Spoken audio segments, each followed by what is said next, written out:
Welcome back once again students. चलते हैं शुरुआत करते हैं CBSE class 9th polynomials introduction exercise 2.2। बेटा आज का टॉपिक है जीरोस ऑफ द पॉलिनोमियल्स। इसके पहले हमने एक्सरसाइज 2.1 को बहुत अच्छे से कवर किया है, तो जो स्टूडेंट्स अभी तक वो जाके नहीं देखे हैं, जाके प्लेलिस्ट में सारे वीडियोस अवेलेबल हैं, वो जाके देख सकते हैं। चलिए जी शुरुआत करते हैं। क्या होता है जीरोस ऑफ द पॉलिनोमियल्स, ठीक है। तो डेफिनेशन की बात करते हैं तो इसकी डेफिनेशन आप लिख सकते हैं कि the value of the variable, एक ऐसी वैल्यू जिस पर वेरिएबल की वैल्यू क्या हो जाए, the value of the variable eight which value of the polynomials become zero is called the zero of the polynomial.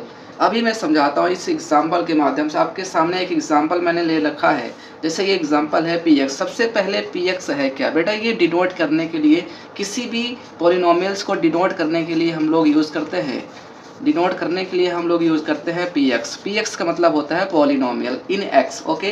तो सारे के सारे जो वेरिएबल है एक्स है, और इसलिए हमने क्या नाम दे दिया, पी एक्स। अगर यही कोई वेरिएबल टी होता तो इसे हम पी टी नाम दे देते। तो कुछ भी है, तो आपके पास एक्स वेरिएबल है, इसलिए हमने पॉलिनोमियल एक्स का नाम दिया। तो बेटा यहाँ पे जो एग्जाम्पल है इसको समझते हैं, इस डेफिनेशन को इस एग्जाम्पल के माध्यम से। कह रहा कि value of the variable eight which value of polynomial become zero. X की ऐसी वैल्यू ले लीजिए जिस पर ये पूरा का पूरा जो अलजेब्राइक एक्सप्रेशन है, जो पूरा का पूरा पॉलिनोमियल है, वो क्या हो जाए, ज़ीरो हो जाए। तो वो आपको उसी को हम बोलेंगे क्या, उसी वैल्यू को बोलेंगे क्या, जीरो ऑफ द पॉलिनोमियल। वही क्योंकि वो जीरो बना दिया तो इसे ही हम बोलेंगे क्या, it is called the zero of the polynomial, okay, P x. अभी एक इसका हम लोग सॉल्यूशन करते हैं। एक्चुअली हमें दो प्रकार के जीरोस फाइंड आउट करने हैं, आगे बढ़ेंगे तो अभी हम बताएंगे। तो पहला जो टाइप है वो क्या है, zero of the constant polynomial, ये भी पढ़ना है, और दूसरा हमें पढ़ना है zero of the zero polynomial. तो बेटा ये टॉपिक्स आप नोट कर लीजिए। अभी फिलहाल इसे मैं इरेज करता हूँ और समझते हैं इस एग्जाम्पल को जो हमने लिखा हुआ है। तो यहाँ पे जैसे कि अभी इसको कैसे सॉल्व करेंगे हम लोग। सॉल्व करने के लिए क्या करना होगा, सबसे पहले we have to find out, हमें एक्चुअली करना क्या है, वी हैव टू फाइंड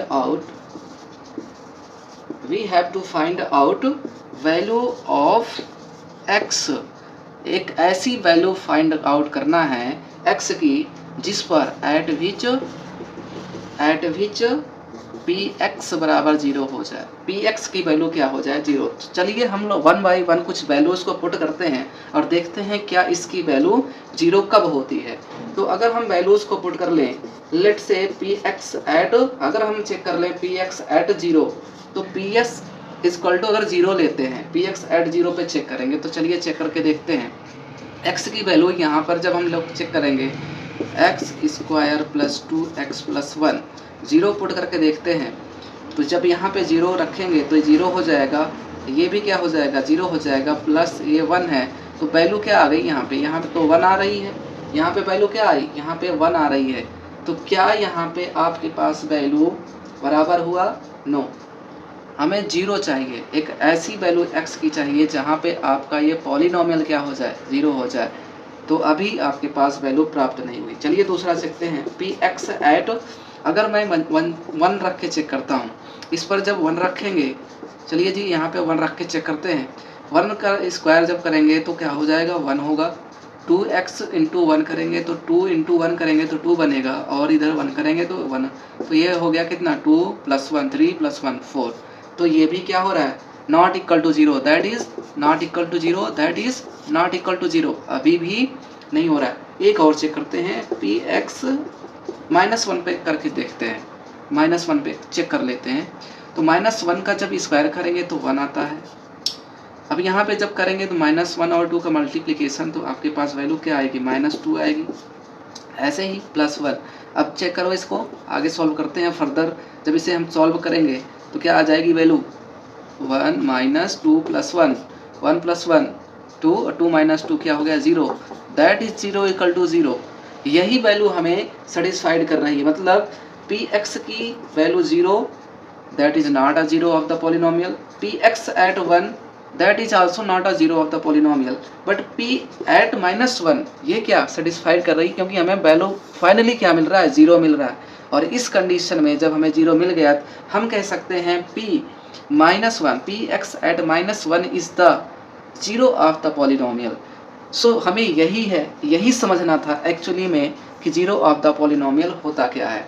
तो फाइनली हम लोग लिख सकते हैं यहाँ पे, फाइनली हम लोग क्या लिखेंगे, नोट करके लिखना है बेटा। चलिए साफ साफ आप यहाँ पे लिख सकते हैं नोट करके, जी हाँ, नोट करके आप लिखेंगे, क्या लिखना है कि लिखेंगे पी एक्स बराबर -1, x बराबर -1 is the zero of polynomial, या फिर डायरेक्ट पी एक्स लिख सकते हैं। Okay, zero of the P x, बस सिंपली पी एक्स। अब इसकी वैल्यू भी चाहो तो लिख सकते हो, पी एक्स बराबर x square plus 2x plus 1, ये भी लिख सकते हैं। ओके, तो यहाँ पे फाइनली दिख नहीं रहा है, तो आप पी एक्स इक्वल टू क्या लिख सकते हैं, यहाँ पे लिख देंगे आपकी जो वैल्यू है ये x square plus 2x plus 1। Okay, so yes, चलिए बढ़ते हैं आगे, थोड़ा सा और एक दो एग्जांपल लेते हैं और समझ में आता है। अभी दो पार्ट इसके रह गए हैं, हम देखेंगे 1 बाई 1 इसके कांस्टेंट पॉलिनोमियल क्या होते हैं, zero of the zero polynomial क्या होता है। So please pause the video to note it down. चलो जी बेटा समझते हैं। हमने बताया कि जीरो ऑफ कांस्टेंट पॉलिनोमियल क्या होता है। सबसे पहले आपको समझना होगा कि कांस्टेंट पॉलिनोमियल होते क्या हैं। इसके बहुत सारे एग्जांपल होते हैं कांस्टेंट पॉलिनोमियल के। हमने बताया था कि जितने भी कांस्टेंट पार्ट होते हैं सब कांस्टेंट पॉलिनोमियल के एग्जांपल होते हैं।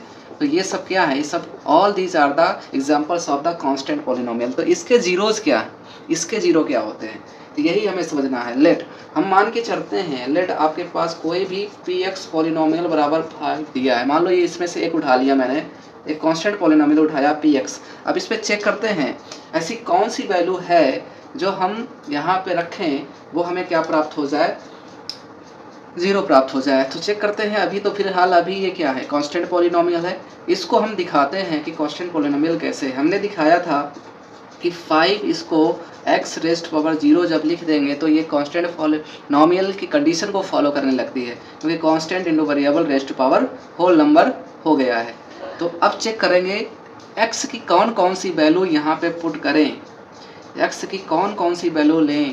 जैसे मैंने यहाँ पे 0 तो ले नहीं सकते हैं क्योंकि अभी 0 की पावर 0, बेटा ये जो है 0 की पावर 0, इसको अभी तक कोई भी मैथमेटिशियन ने प्रूव नहीं किया है, तो इसको हम लोग नहीं रख सकते हैं, 0 कभी भी नहीं रख सकते हैं। लेकिन आप 1 2 3 4 कुछ भी वैल्यू रखो, x की वैल्यू जब हम यहाँ पे रखेंगे, क्या x की वैल्यू 1 रखेंगे 0, तो बेटा क्या आ जाएगा 1 आएगा, और that is not equal to 0।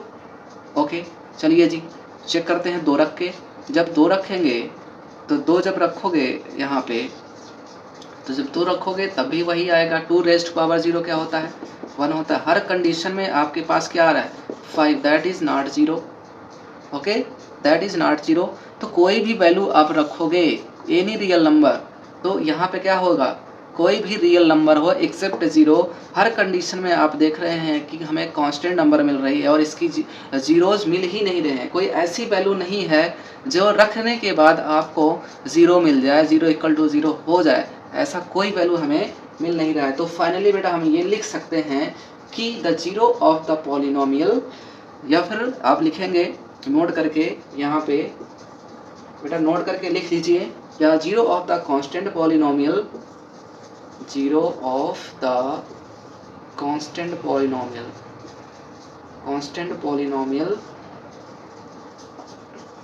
Does not exist, does not exist मतलब एग्जिस्ट ही नहीं करती है, कभी भी 0 हो ही नहीं सकता। तो ये हम फाइनली कह सकते हैं zero of the constant polynomial does not exist. ये नोट करना है। चलते हैं देखते हैं यहाँ पे zero of the zero polynomial क्या होता है। हमने 2 प्रकार के पॉलिनोमियल्स पढ़ाए थे आपको, एक बताया था कांस्टेंट पॉलिनोमियल, कांस्टेंट पॉलिनोमियल, दूसरा बताया था आपको जीरो पॉलिनोमियल, जीरो पॉलिनोमियल।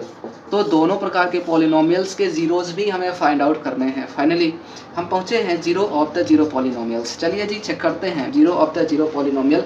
कोई एक वैल्यू उठा लेते हैं जिसको हम लोग जीरो पॉलिनोमियल्स बोलते हैं। मान लीजिए आपके एग्जांपल्स जीरो ही होगा, क्योंकि जीरो को ही जीरो पॉलिनोमियल कहते हैं। अब इसको हम शो करते हैं 0 × x रेस्ट पावर 0। ये रख दिया क्योंकि हमें दिखाना है पॉलिनोमियल, तो पॉलिनोमियल को सेटिस्फाइड कर देना है। अब x की वैल्यू वही सारी चीज़ें फिर से हमें रखना है। x की वैल्यू 0 तो रख नहीं सकते, x की वैल्यू 1, x बराबर 2, x की वैल्यू 3 जब रखेंगे तब हमें क्या मिलेगा, तो इन कंडीशन में जब 1 रखेंगे तो क्या मिलेगा हमें, 0 इंटू 1 रखोगे तो 1 ही आता है और 0 हो जाता है। फिर अब 0 की वैल्यू अगर 2 रखोगे तो 2 यहाँ पे भी 1 आएगा, फिर 0 हो जाएगा। तो हर कंडीशन में क्या हो रहा है, 0 0 के बराबर हो रहा है। देखिए एक बार फिर से चेक करिए, 3 को रखते हैं, 3 रेस्ट पावर 0 इंटू 3 हो जाएगा, क्योंकि यहाँ पे किसी भी पावर आप 0 करो उसकी वैल्यू 1 ही होती है। 2 रेस्ट पावर 0 करोगे 1 ही होगा, 1 रेस्ट पावर 0 करोगे ऑलवेज 1 होगा। किसी भी कंडीशन में 0 पर पावर 0 अगर है तो आपके पास क्या आएगा, वैल्यू 1 आती है। तो इसीलिए मैंने यहाँ पे रखा क्या, 1 रखा, और ये बराबर हो रहा है 0। तो हर कंडीशन में आपके पास 0 निकल रहे हैं, ध्यान से देखना। तो we can say every real numbers except 0 are 0 of the polynomial. कोई भी वैल्यू रख दो, 1 2 3 4 5 6 सब ये कहलाते हैं क्या, इसके जीरोज हैं। तो नोट करके लिखना है बेटा, यहाँ पे नोट करके क्या लिखोगे, यहीं पे मैं लिख दे रहा हूँ। फाइनली आपको नोट करके लिखना है क्या, कि नोट करके लिखेंगे एवरी रियल नंबर एक्सेप्ट 0 को छोड़ करके, 0 नहीं रखना है, 0 को रखोगे तो ये अनडिफाइंड हो जाएगा। Except 0 are 0 of the polynomial, 0 of 0 polynomial. तो ये क्लियर हो गया होगा। मैंने दोनों आपको एक ही जगह पे समझाया कि 0 ऑफ द कांस्टेंट पॉलिनोमियल की अगर 0 की बात करें तो क्या होगा, ये तो डज नॉट एग्जिस्ट ही नहीं करती है। और दूसरा अगर 0 ऑफ द 0 पॉलिनोमियल की बात करें तो यहाँ पे सारे के सारे रियल नंबर्स क्या होते हैं, इसके 0 कहलाते हैं। हर कंडीशन में आपको 0 देगा, तो इसलिए आपको बहुत अच्छे से मैंने समझाया। अब पढ़ेंगे हम लोग एक्सरसाइज पर और बात करते हैं। अब इसके सॉल्यूशन पे हम लोग पहुंचेंगे एक्सरसाइज 2.2 के। बिफोर दैट बच्चों please pause the video to note it down.